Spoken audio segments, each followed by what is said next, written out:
ప్రభువైన యేసుక్రీస్తు నామమున మీ అందరి శుభాభివందనములు తెలియజేసుకుంటున్నాను. జీసస్ న్యూ క్రియేషన్ మినిస్ట్రీస్ ద్వారా ఈ రీతిగా ప్రతిరోజు అనుదిన ఆహారమును మీతో పంచుకోవడానికి దేవుడిస్తున్నటువంటి కృపను బట్టి దేవునికి అనలేని కృతజ్ఞతలు. వాక్య ధ్యానంలోనికి మనం వెళ్దాము. హెబ్రీ 12వ అధ్యాయము 1 నుంచి 3 వచనములు.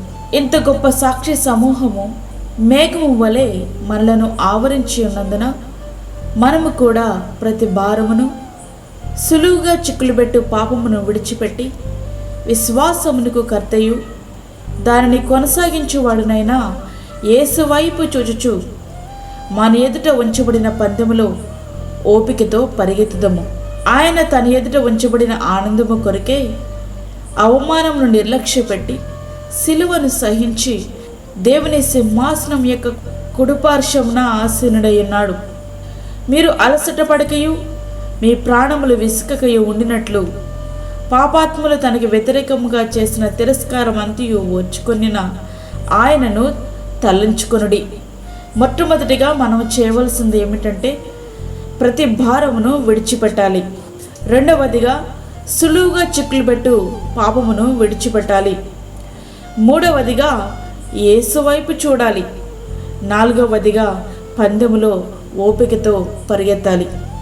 ప్రతి భారమును విడిచిపెట్టి విశ్వాస యాత్రలో సులువుగా చిక్కులు పెట్టే పాపమైన అవిశ్వాసములో చిక్కకుండా యేసు వైపు చూస్తూ పరిగెడుతూ ఉన్నప్పుడు దారిలో సాతాను శోధనలు, వేదనలు, శ్రమలు అనే అడ్డుబండలను ఉంచుతూ ఉంటాడు.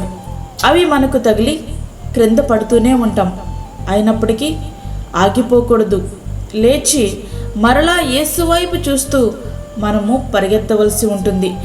అనేక సందర్భాలలో సహనం మనం కోల్పోతూ ఉంటాం.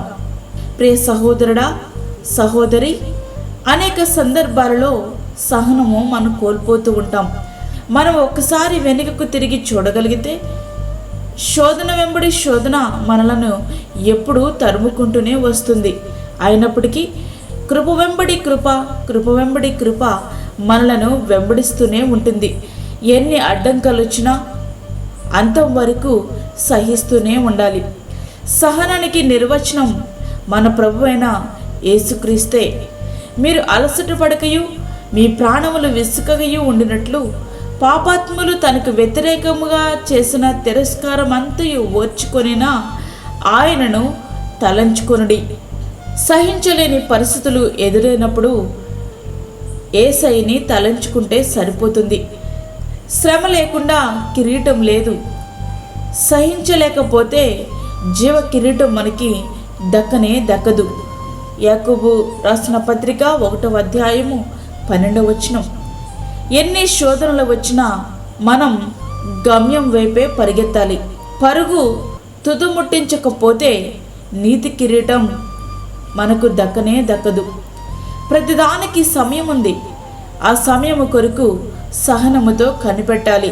ప్రతిదానికి సమయము కలదు. ఆకాశము క్రింద ప్రతి ప్రయత్నమున సమయము కలదు. ప్రతిదానికి సమయము కలదు.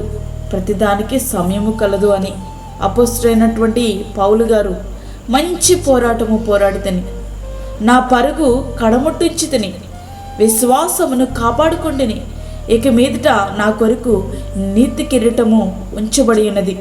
ఆ దినమందు నీతిగల న్యాయాధిపతి అయిన ప్రభువు అది నాకు మాత్రమే కాకుండా తన ప్రత్యక్షతను అపేక్షించు వారందరికీ అనుగ్రహించును.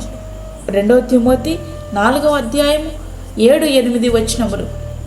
గర్భవతిగా ఉన్నటువంటి స్త్రీ ఎన్ని ఇబ్బందికరమైన పరిస్థితులు వచ్చినా వాటన్నిటినీ సహిస్తూ పుట్టబోయే బిడ్డ కొరకు చివరి క్షణం వరకు ఎట్లాంటి నిరీక్షణతో ఎదురు చూస్తూ ఉంటుందో అట్లానే విశ్వాస పరుగు పందెములో ఎన్ని ప్రతికూల పరిస్థితులు ఎదురుగా వచ్చినా వాటన్నిటినీ సహిస్తూ శ్రమల యందునే అతిశయిస్తూ నిరీక్షణతో ఆ నిత్యమైన బహుమానము పొందడానికి మనము పరిగెత్తాలి. ఆగిపోవద్దు, ముందుకే సాగిపో. ఎప్పటి వరకు అని అనుకుంటున్నారు కదూ, గమ్యం చేరేంత వరకు. ఆ రీతిగా మన జీవితాలను సిద్ధపరచుకుందాం. అట్టి కృప ధన్యత దేవుడు మనకు అనుగ్రహించునుగాక. ఆమేన్. వాక్యమైనటువంటి ప్రియమైన దేవుని బిడ్డలారా, ప్రార్థనలో ఏకీభవించండి. పరిశుద్ధుడైన తండ్రి, ప్రేమగల యేసు ప్రభువా, నీ ప్రేమగల పాదములకు లెక్కలేని స్తుతి స్తోత్రములు చెల్లించుకుంటున్నాను. శ్రేష్టమైన మరి యొక్క దినం మా జీవితంలో మీరు అనుగ్రహించారు నాయన, నీకు స్తోత్రములు చెల్లించుకుంటున్నాను. ఈ దినమంతటి కావలసిన నీ కృపను దయచేయండి. ప్రతి విధమైన శోధన, కీడు, ప్రమాదముల నుంచి మమ్మల్ని తప్పించండి. దిన అవసరతలు మీరు తీర్చండి ప్రభా. అప్పుల బాధలతో బాధపడుతున్న నీ బిడలకు, అప్పుల సమస్యలతో బాధపడుతున్న నీ బిడలకు కావలసినటువంటి ఆశీర్వాదమును మీరు అనుగ్రహించండి ప్రభా. వారి యొక్క సమస్యల నుంచి వారిని మీరు విడుదల చేయండి తండ్రి, నీకు స్తోత్రములు. గర్భఫలము లేని బిడలకు గర్భఫలము దయచేయండి నాయన. అలాగే చంటి బిడ్డలను, వృద్ధులను, గర్భిణీ స్త్రీలను మీరు జ్ఞాపకం చేసుకునండి. వారికి నీ సన్నిధిని అనుగ్రహించండి. అదేవిధంగా ప్రభా, దూరదేశంలో ఉండి ఈ యొక్క వాక్యం వింటున్న ప్రతి ఒక్క బిడ్డకు మీరు తోడుగా ఉండండి. వారికి కావలసిన నీ యొక్క కృపను వారికి సమృద్ధిగా మీరు అనుగ్రహించండి.